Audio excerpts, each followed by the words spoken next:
Do you think you could build something sight unseen, rely solely on somebody's description of something, and then create it to near perfection? No.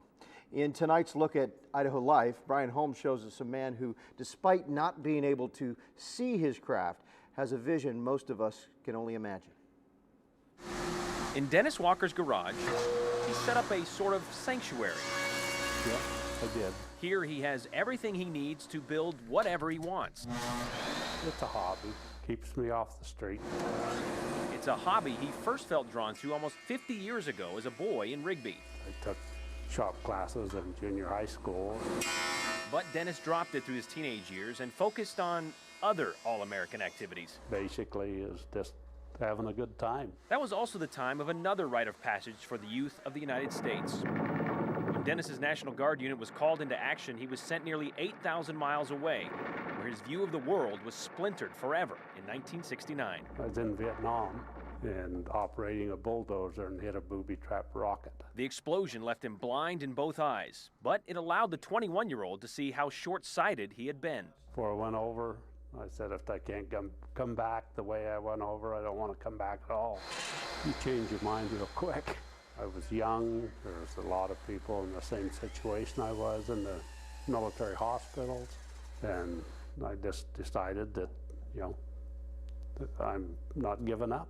Dennis spent a year in the hospital, 3 more months at a blind rehab center, got married, had kids, and finished college before he lost both eyes to glaucoma in the late 70s. Through all that, Dennis found a focus that helped him relax. Well, I like doing things with my hands, and when you're done, you have something to show for it. Over the years, he's made poker tables, hope chests, cedar-lined, money banks, even complete bedroom sets. So how does he know how he wants it to look? Well, he usually has a vision, or has a design described to him.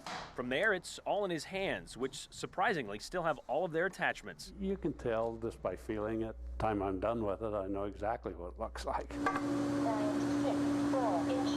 Using tools tricked out for a blind man, he works rather quickly and rarely makes a mistake. As far as I know, I've only done it a couple times. As surprising as his skill seems to others, Dennis says he owes it to something he was shown early on. Patience. You can't do this in one day. It's easy for someone to close their eyes and try to imagine being blind. And they say it's hard to do, which it is hard to do. And I've had 40 years of practice doing that. So this is where you can usually find the grandfather with 2 glass eyes, working with a simple insight on how to look at life. Do you feel like if you don't get out here on a day that you feel like you're missing out on something? Feel like I'm not getting anything done. Brian Holmes, Idaho's News Channel 7.